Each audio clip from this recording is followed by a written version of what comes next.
आदाब, मैं मुमताज आलम रिजवी और इस वक्त मैं आपकी खिदमत में लाइव हाजिर हुआ हूं। बात करूंगा इजराइल और फिलिस्तीन के मसले पर।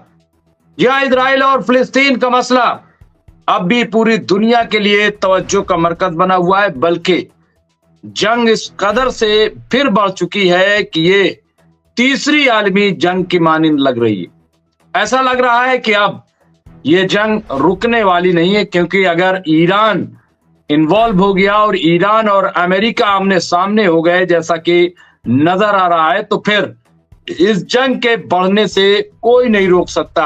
क्योंकि ईरान सामने आने का मतलब यह है कि फिर चीन भी आएगा, चीन आया तो रूस आएगा, और फिर मिडिल ईस्ट के साथ साथ पूरी दुनिया में एक के बाद, क्योंकि अफ्रीकन जो है वो खामोश नहीं बैठेंगे। और खास तौर से जो इधर अगर हम देखें तुर्की में जो हालात है, मैं आज दिन तमाम मौजू पर बात करूंगा, क्योंकि बहुत सारी अपडेट्स हैं और बड़ी अपडेट्स हैं। यमन पे जिस तरह से हमले शुरू किए अमेरिका ने और इजराइल को जो छूट दी है, तो ये तमाम ऐसी बातें हैं जो इस बात की दलील है कि अमेरिका जिसकी साख जो है वो खत्म कर दी हमास ने।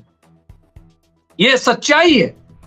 इजराइल जो बहुत घमंड करता था, जो पूरी दुनिया में ज्ञान बांटता फिरता था, जो नॉलेज डिस्ट्रीब्यूट करता था, खुफिया एजेंसी की बात हो, बड़े बड़े असलहों की बात हो, लेकिन आज सारी चीजें बड़ी वाज़ेह हो गई। और मैंने आपसे बताया था कि दरअसल अमेरिका के पास सिवाय हथियारों की तिजारत के अब कुछ बचा ही नहीं।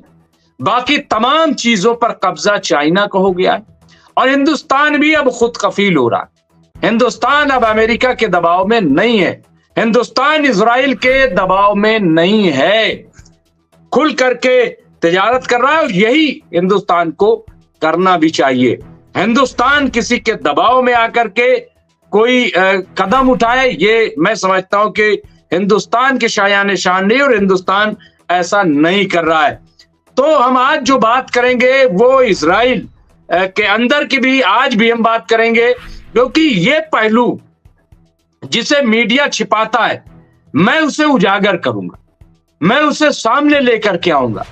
क्योंकि इजराइल के अंदर जो कुछ हो रहा है वो वाकई बहुत ही डरावना है, और डरावना ये आम लोगों के लिए नहीं है, ये डरावना नेतन्याहू के लिए, क्योंकि नेतन्याहू की उल्टी गिनती शुरू हो गई है, ऐसा नजर आ रहा है। इन हमलों पे मत जाइए कि एयर स्ट्राइक हो रही है, लोग तो पहले भी मारे जा रहे थे, और ये एयर स्ट्राइक जंग का बढ़ाना ये दरअसल नेतन्याहू की चाल है। और अमेरिका भी अपने असलहों की टेस्टिंग करने में मसरूफ हो गया। जाहिर, इससे पहले जो बाइडेन थे तो उनकी कंपनीज रही होंगी, वो टेस्ट कर रहे थे। अब डोनाल्ड ट्रंप आए हैं तो इनकी अलग कंपनीज होगी, यही होता है ना भाई। ये तो वहां तो खुल्लम खुल्ला लॉबिंग सिस्टम है। लॉबिंग सिस्टम अगर समझे, मैं इसलिए तमहीद बना देता हूं ताकि बात जो है बहुत क्लियरली सामने आए। वहां पे लॉबिंग सिस्टम खुल्लम खुल्ला है, यानी हम आपको प्रेसिडेंट बनाएंगे, हम आपको चुनाव लड़वाएंगे, हम आप पे पैसा खर्च करेंगे, आप प्रेसिडेंट बनने के बाद हमारे लिए ये काम करेंगे। ये बाकायदा वहां कुल्लम कुल्ला मुआहदा होता है, ये सारी चीजें तय होती हैं। और ये मैं हवा में नहीं कह रहा हूं, ये मैं रिपोर्ट पढ़ के नहीं कह रहा हूं, बल्कि मैं खुद जब अमेरिका के दौरे पर गया था तो ये तमाम चीजें वहां के जो इंटेलेक्ट क्लास है, वहां जो थिंक टैंक है, उनके साथ भी मेरी मीटिंग हुई, जजेस के साथ हुई, अरकान पार्लियामेंट के साथ भी हमारी मीटिंगें रही, वहां बहुत सारी एनजीओस के साथ भी रही। तो मैं उसके बारे में बता रहा हूं। तो अब जाहिर है कि अब जब नई कंपनी आ गई तो नए तरीके से डोनाल्ड ट्रंप जो है उनको सपोर्ट करेंगे, उनको प्रमोट करेंगे, यही काम तो होता है भाई। सरमाया देखिए, आवाम के लिए कौन काम कर रहा है, कौन फिक्रमंद है आवाम के लिए? कोई फिक्रमंद नहीं। और यही वजह है कि यूएनओ ने जो बात कही है कि पूरी दुनिया का निजाम जो है आहिस्ता आहिस्ता वो तानाशाहों के हाथ में जा रहा है, डिक्टेटरों के हाथ में जा रहा है, और 2/3 जो है इकोनॉमी का वो पैसा इनकी तरफ, सरमायाकारों की तरफ शिफ्ट हो रहा है। ये बहुत ही खतरनाक है, ये बहुत ही डेंजरस है, क्योंकि आज आप देखिए ना कि क्या हो रहा है। आज अगर आप देखेंगे तो कोई कहीं किसी की सुनी नहीं रहा है। यूएनओ बेबस हो गया, इंटरनेशनल कोर्ट, क्राइम कोर्ट, क्या मतलब है उसका, कुछ भी। और ओआईसी की तो बात ही छोड़ दीजिए, वो तो ऐसा दुमछल्ला बने हुए हैं कि समझ में नहीं आ रहा है क्या। तो ये जो सिचुएशन है ये बहुत ही खतरनाक है, बहुत ही अफसोसनाक है, और मैं इन्हीं तमाम मुद्दों पर आज बात करूंगा, चर्चा करूंगा। मैं सबसे पहले देखिए जो चर्चा करूंगा वो यमन में अमेरिका का जबरदस्त हवाई हमला, ये हूतियों के गढ़ में बमबारी से 1 की मौत, 15 जख्मी, ये बड़ा हमला किया गया है। लेकिन इस पर हूती ने कहा है कि दरअसल ये आवाम को नुकसान पहुंचाने का काम कर रहे हैं, ये जनता को, लोगों को, आम शहरियों को निशाना बना रहे हैं, जैसा कि इजराइल करता आ रहा है, ये उनका कहना है। लेकिन फिर भी मैं डिटेल में अगर थोड़ा सा चला जाऊं तो यमन की राजधानी सना में अमेरिकी आर्मी ने बमबारी की है।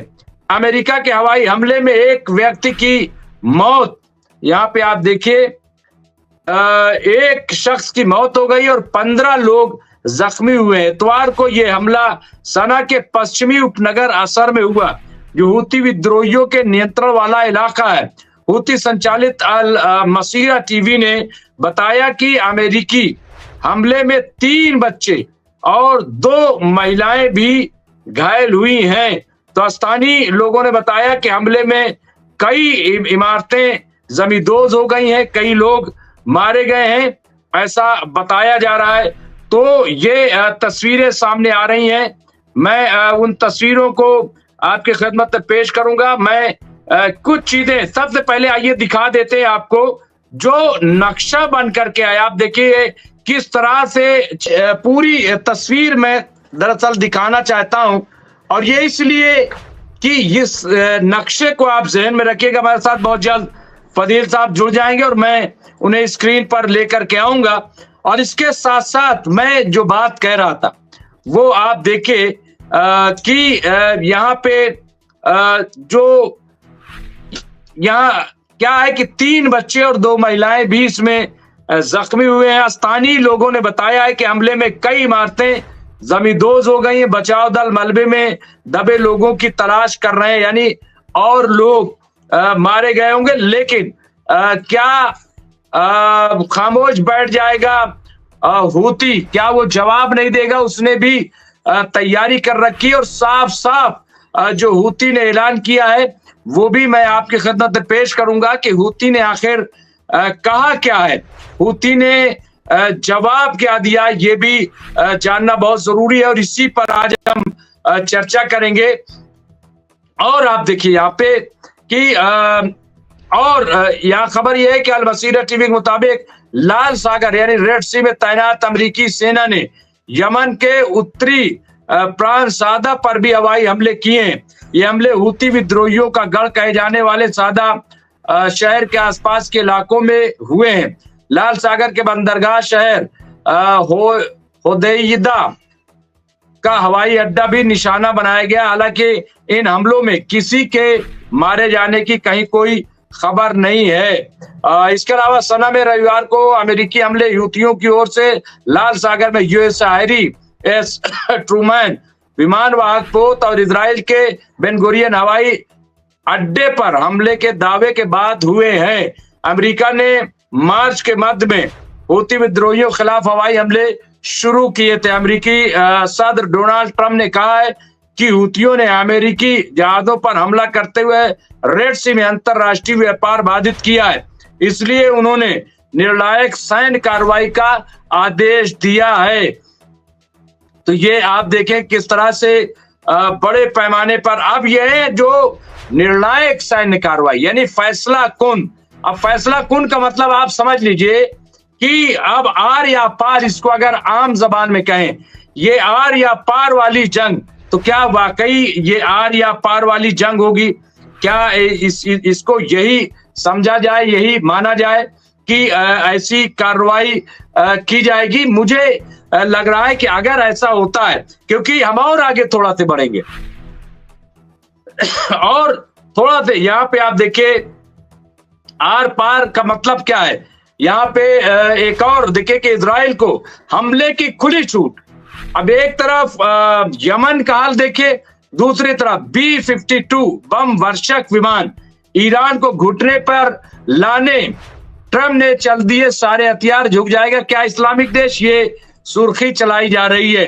तो इसका जवाब क्या है, मैं वो जवाब भी आपकी खिदमत में पेश करूंगा। लेकिन आप ये देखिए कि मिडिल ईस्ट में लगी आग को अमेरिका बुझाने की कोशिश कर रहा है या फिर ईरान को घुटने पर लाने की कोशिश। अभी देखिए कोई सच्चाई जो है बताने के लिए तैयार नहीं। दरअसल अमेरिका मिडिल ईस्ट को जंग में झोंकना चाहता है। हालांकि डोनाल्ड ट्रंप की जो जीत हुई थी, डोनाल्ड ट्रंप जिन शर्तों से जीत करके आए हैं चुनाव में, वो उन्होंने फरामोश कर दिया है। उन्होंने कहा था हम जंग को रोक देंगे, जंग नहीं होगी। लेकिन क्या जंग को रोकने का मतलब ये है कि आप गाजा खाली कर दीजिए? आप इतनी गुंडागर्दी हो जाएगी कि आप किसी के लोगों को कह देंगे साहब यहां से चले जाइए आप? ये कोई बात है? क्यों कोई चला जाएगा? और अगर नहीं जाएगा तो आप जंग तोप देंगे, आप जो है एयर स्ट्राइक कर देंगे, आप आम लोगों को मार देंगे और दुनिया खामोश तमाशाई बनी रहेगी। क्या मतलब हुआ इसका? क्या दुनिया जो है वो इस तरह से खामोश तमाशाई बनी रहेगी और दुनिया जो है ये देखती रहेगी? ऐसा नहीं है। इसीलिए मैं कह रहा हूं कि ये तीसरी आलमी जंग ऐसा लग रहा है ये उसकी तरफ बहुत तेजी से अब ये चीजें बढ़ रही, क्योंकि डोनाल्ड ट्रंप अगर नहीं सामने आते, डोनाल्ड ट्रंप अगर इस जंग को नहीं रोकते, तो ये बिल्कुल तय। हमारे साथ फजील साहब जुड़ गए हैं, मैं उन्हें बहुत जल्द स्क्रीन पर लेकर के आऊंगा।